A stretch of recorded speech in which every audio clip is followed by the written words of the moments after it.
Bonjour et bienvenue. Aujourd'hui, on se penche sur une épreuve qui fait beaucoup parler en France, le grand oral. On s'appuie sur un extrait d'un guide très pratique de Bénédicte Béja et Miguel Delamontagne.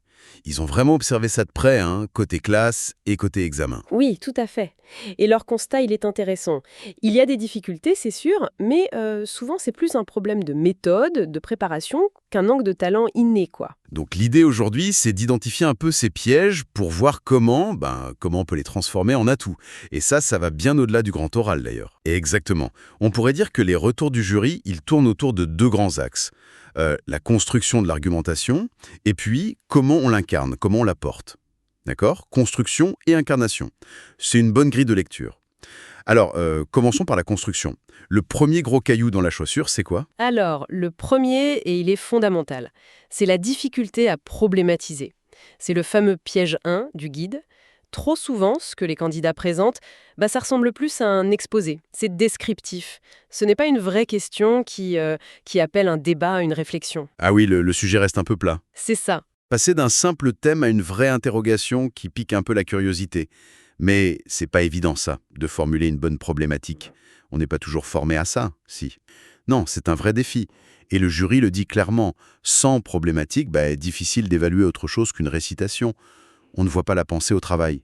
Et une fois qu'on a posé la question, bien sûr, il faut y répondre.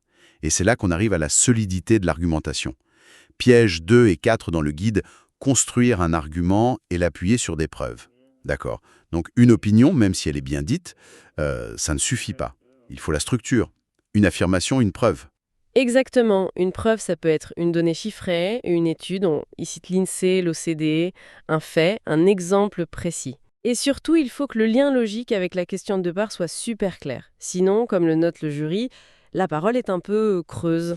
Oui, les connaissances de spécialité sont là, mais elles servent juste de décor en fait. Voilà, au lieu d'être le moteur de la réflexion, elles sont juste posées là. Elles doivent vraiment servir à étayer, à convaincre. Bon, admettons qu'on ait une bonne question, des arguments solides. Reste la manière de le dire. Et là, il y a cet autre écueil, l'effet récitation, le piège 3. Ah oui, celui-là, il est très courant. L'élève qui parle, mais on sent qu'il parle à sa mémoire, pas vraiment au jury. Le regard un peu dans le vide.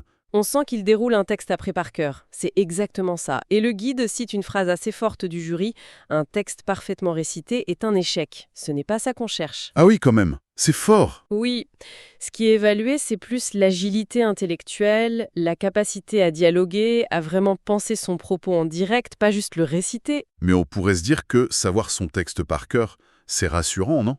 Pour le candidat. Bien sûr, ça peut rassurer, mais pour le jury, ça peut aussi être un signe que l'échange ne sera pas très authentique, pas très vivant. D'accord. Et ça nous amène à un autre point qui est lié, le risque d'avoir un sujet un peu désincarné. Le piège 7. Désincarné, c'est-à-dire?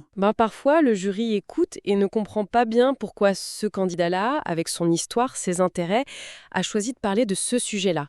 Il manque le lien personnel. Ah, d'accord. La question de l'éthos, comme on dit parfois. Qu'est-ce qui fait que cette personne est légitime pour parler de ça, ici et maintenant? C'est tout à fait ça. Montrer son implication. D'ailleurs, c'est même une consigne officielle. Il faut pouvoir relier sa question à son projet d'orientation, ou au moins une curiosité personnelle forte. Il y a un propos qui est vraiment incarné, même s'il est un peu moins lisse, un peu moins parfait techniquement, et bien souvent il est jugé beaucoup plus captivant. Plus pertinent. Je comprends. Et pour finir sur les grands pièges, il y a ce point essentiel, le manque d'esprit critique. Piège 11.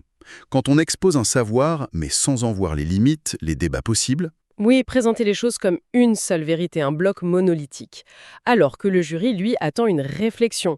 Montrer qu'on a exploré les nuances, qu'on est conscient qu'il y a d'autres points de vue, des limites à ce qu'on dit. Ça, c'est perçu comme une vraie maturité intellectuelle. C'est crucial pour la suite, pour les études supérieures où tout est débat finalement. Bon, alors si on essaie de synthétiser un peu tout ça, ces différents pièges qu'ils touchent à la construction ou à l'incarnation du discours, ça montre bien que réussir un oral comme celui-là, ça dépend peut-être moins d'un talent mystérieux que d'une méthode, non? Une méthode structurée? Absolument. Savoir problématiser, savoir argumenter avec des preuves, savoir incarner son propos, et puis faire preuve d'esprit critique. C'est un ensemble de compétences qu'on peut travailler. C'est rassurant, quelque part. Oui. Et ces constats, comme on disait, ils dépassent largement le grand oral. Ça nous interroge tous, en fait, sur notre manière de communiquer des idées un peu complexes. Est-ce qu'on prend vraiment le temps de poser un problème clair? Est-ce qu'on appuie ce qu'on dit sur des faits solides ou juste sur nos impressions? Est-ce qu'on cherche à engager l'autre, à montrer les différentes facettes de notre pensée? C'est une excellente réflexion. Et peut-être, pour laisser nos auditeurs avec une dernière pensée, dans nos conversations de tous les jours, même informelles, est-ce qu'on fait bien la différence entre juste informer quelqu'un et chercher vraiment à partager une réflexion qui soit construite, argumentée et peut-être un peu nuancée? Ça change tout, non? Ça change tout. C'est la différence entre transmettre une info brute et inviter à penser avec nous.